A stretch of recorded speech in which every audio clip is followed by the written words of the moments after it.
throughout this crisis, my priority has always been to protect jobs. So today I'm announcing an expansion of our job support scheme, specifically to protect those jobs of people who work in businesses that may be asked to close.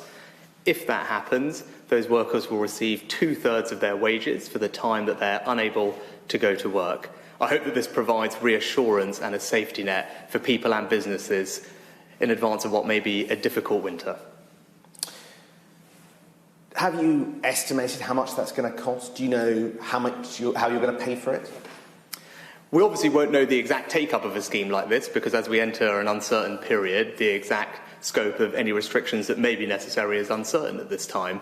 We obviously have all the costings for the previous schemes that we've done that are available, but it's right that we take action now to protect people's jobs, provide that reassurance, if indeed their businesses are asked to close throughout the winter.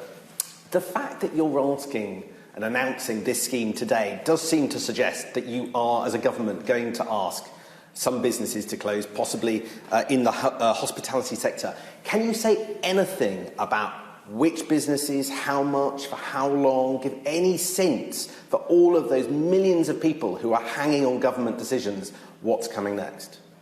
Well, obviously the rise in cases and hospital admissions in certain parts of the country is a concern. It's right that the government considers a range of options to address that and considers all the evidence, but it's also right that they engage with local leaders, and that's what is happening this afternoon and over the weekend. So those conversations can happen and collectively we can decide on the appropriate response. Now, the hospitality sector and pubs don't want to be shut unnecessarily. How can you make absolutely sure that under what we're told is the tier system that's coming, which can look like a bit of a blunt instrument, we're not going to end up in a situation where lots of places are being closed without need and without an exit strategy?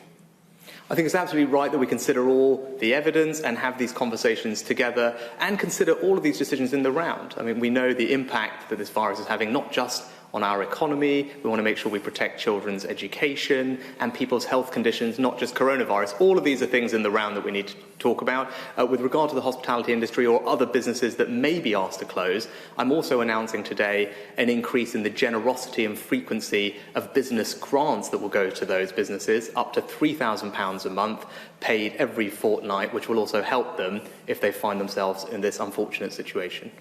Over the summer, you encourage people to go to pubs, back into restaurants with your Eat Out to Help Out scheme. Now hospitality is being blamed for the second spike. 2 weeks ago, you didn't look like you wanted to do anything like this kind of partial furlough, which you've rebranded an extension of the job support scheme. Now you're having to do it. Is there any sense in which the Treasury is guilty of a bit of wishful thinking and what's going wrong? Why are you having to do these U-turns?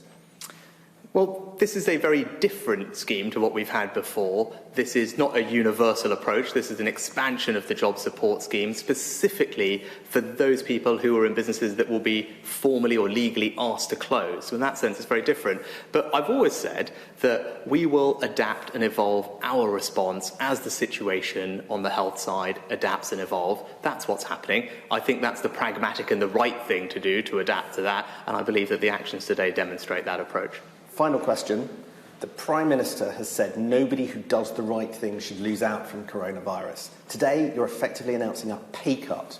What do you say to all those people who will get less money each month in their salary as a result of today's announcements? Well, throughout this entire crisis, we've tried to protect people's jobs and incomes to a considerable degree. That's what the furlough scheme did. It protected almost 9 million jobs. That's what today's announcement will do, protect the jobs and income of people who happen to work in businesses that may be asked to shut down. And with all the other measures we've made, whether it's changes to our welfare system, mortgage holidays, support for businesses, we've made sure that the most vulnerable in our society are the ones that have been protected the most, and that's something that we will continue to do.